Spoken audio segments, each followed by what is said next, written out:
Hey there, as the resident dragon duelist at Belbros TCG, I got a deck tech for you today. This is Mythic Rulers for HAT Format. If you're not familiar with HAT Format, it's not available on Dueling Book or anything like that, but it's a popular retro format that a lot of people play. HAT stands for Hand Artifact Trap Tricks, which was the most popular deck historically during the April 2014 ban list format. There's a ton of playable decks in this format.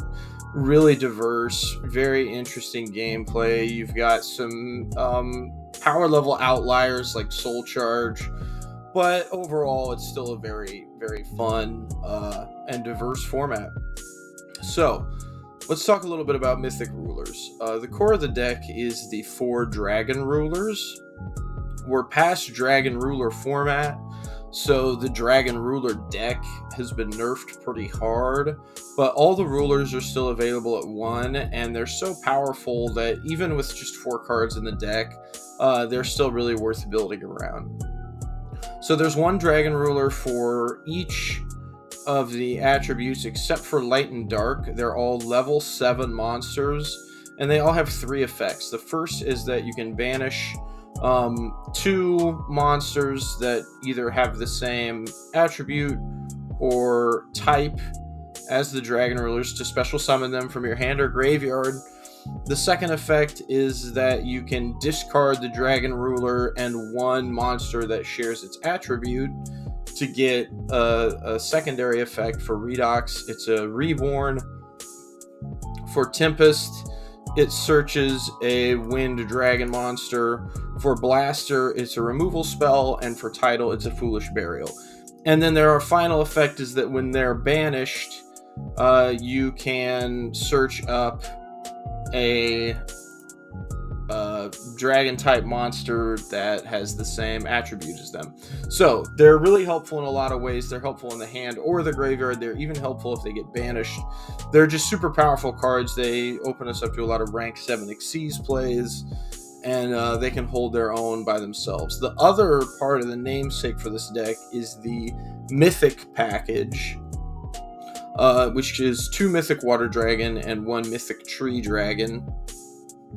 They are really used for making rank 8 Xyz monsters. Basically, if you normal summon or get out a Mythic Tree Dragon some way, then you can special summon a Mythic Water Dragon. You can make the Mythic Tree Dragon into a level 8, and you can go into a rank 8 Xyz monster. These cards are searchable with the Dragon Rulers. You can pitch them to summon Dragon Rulers, so they have a nice synergy with the Rulers. The rest of the deck is mostly made up of cards that fit into the Ruler's attributes. So for Earth, we've got double Maxi. We don't really need 3 Maxi, at least not before we go to the side deck. But Maxi is at 3 in this format. Really powerful card. We've got Card Trooper. Mills us, sets up our graveyard for future turns, explosive plays with the Dragon Rulers. For wins, we've got Debris Dragon and Dragunity Corseska, which are tuner monsters of different levels. Debris Dragon is going to let us go into our level 7 synchros using things like Curry Bandit or Card Trooper, and Dragunity Corseska combines with our Dragon Rulers to make level 8 synchros. We got Flameveil Guard for fire, which is another level 1 Dragon tuner. We've got Curry Bandit. This is much like Card Trooper. It helps us set up our graveyard. We don't mind using our normal summon on the Curry Bandit because it's we're such a special summon heavy deck. Then we've got Whitestone Legend, another Dragon tuner that also serves as a card advantage engine because if it's sent to the graveyard, we can add 1 Blue Eyes White Dragon to our hand, and we are running 2 Blue Eyes White Dragons. The monster sort of core of this deck is kind of all over the place. It's kind of a mishmash. We're very much a combo deck in the vein of, some decks you might be familiar with from past formats like Plant Synchro and Edison format, where all the cards are sort of their own discrete pieces, but they combo together in interesting ways. So You never really know what your opening hand is going to look like. You know that you want to get to Dragon Rulers. You know that you want to get to some of your tuner monsters. But you have a lot of different lines available to you for doing so. So those are the monsters in the deck.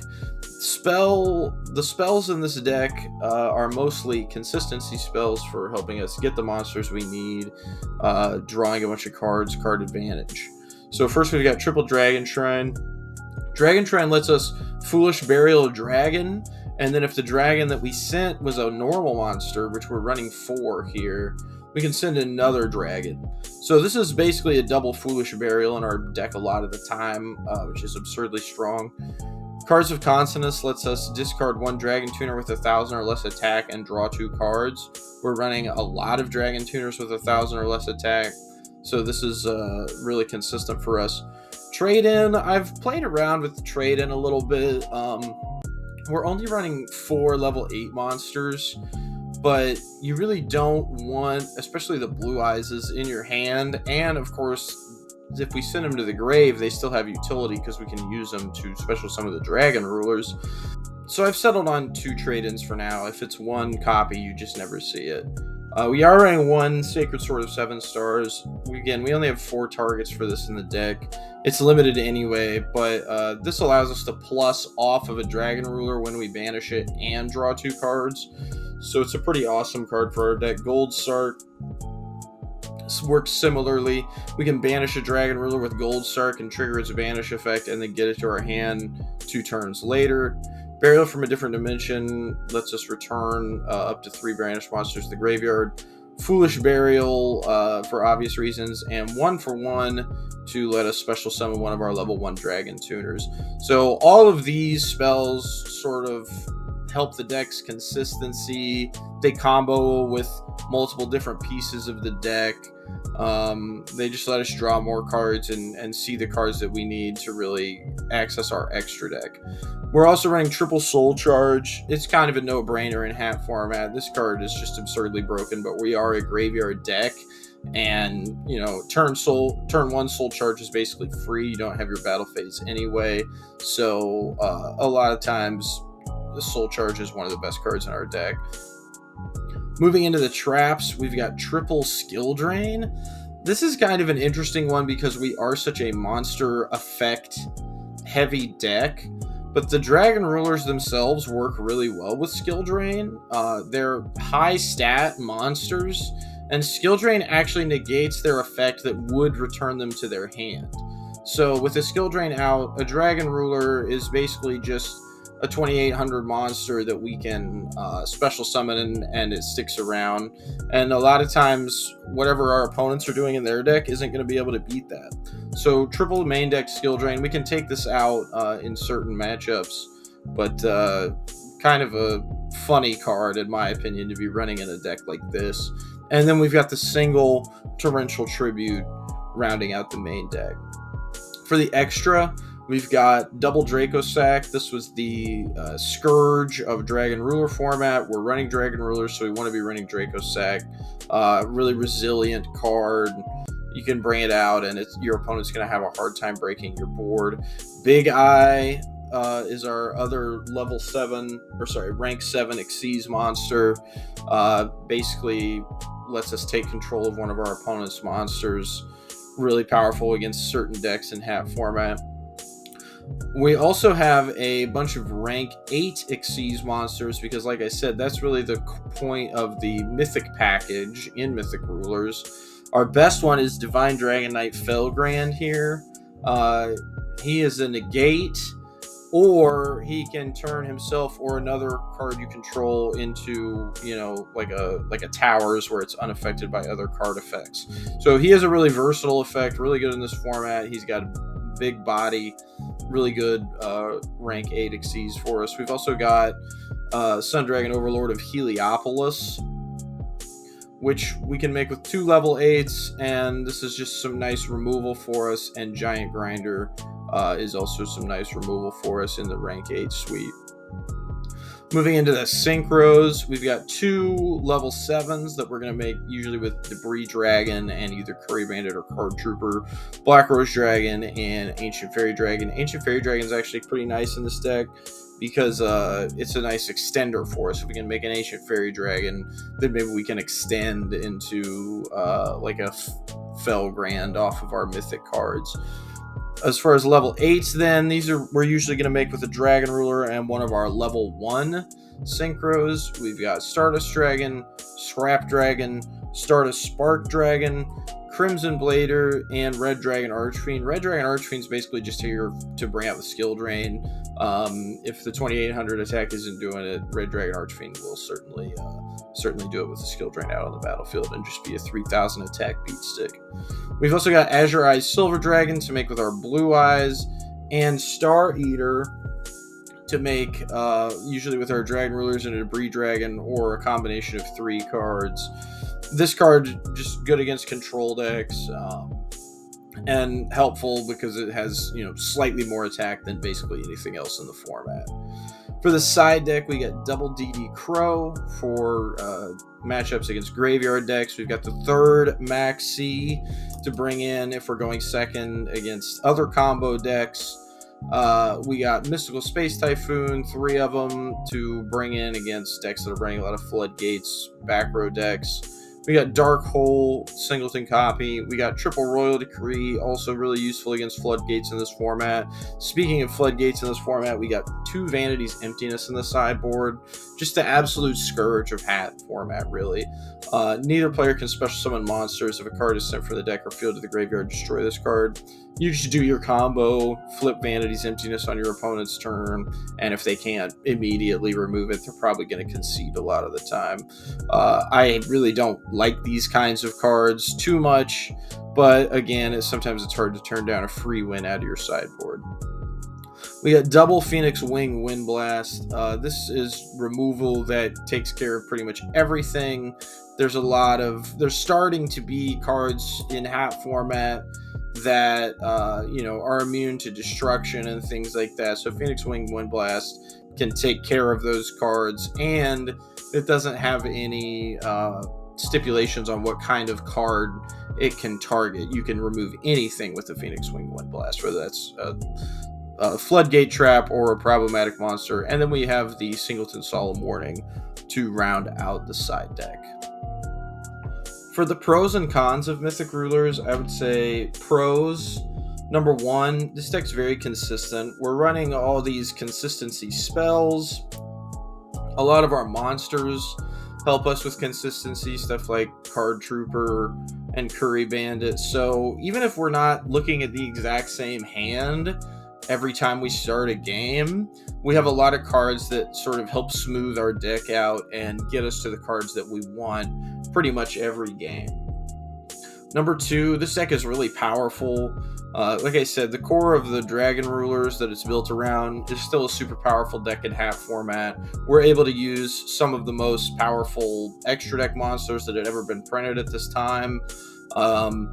So in terms of pure power level, a lot of what we're doing is going to be, scarier than what our opponents are doing, especially in a format that was historically known for a lot of control decks.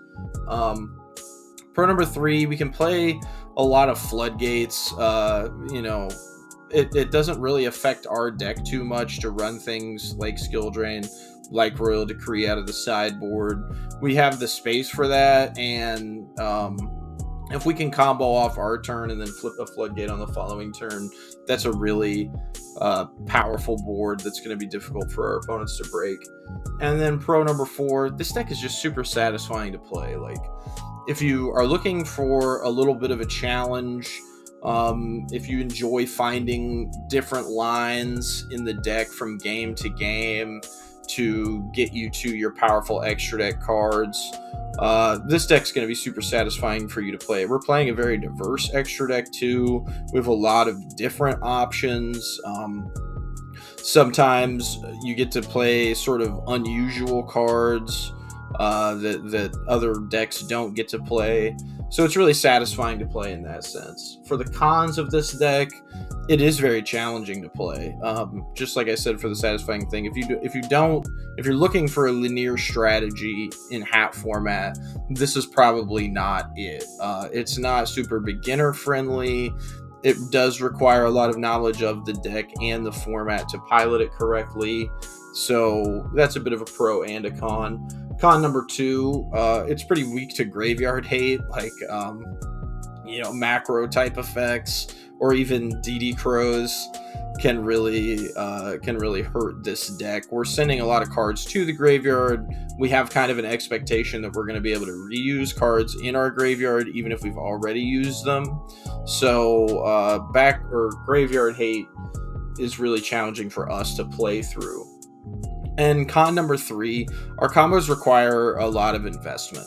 So turn 1 or turn 2, when we're trying to combo off and get monsters out of our extra deck, if our opponent can break that board, it's going to be challenging for us to rebuild. We're looking to stick something that is hard to deal with, but if it is dealt with, we've probably expended a lot of resources getting it out, and as a result, it's going to be hard for us to rebuild.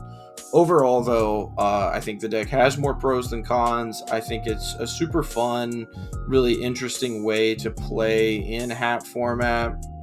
The Dragon Rulers are just super sweet cards. Really glad that some of them are coming back off the ban list recently.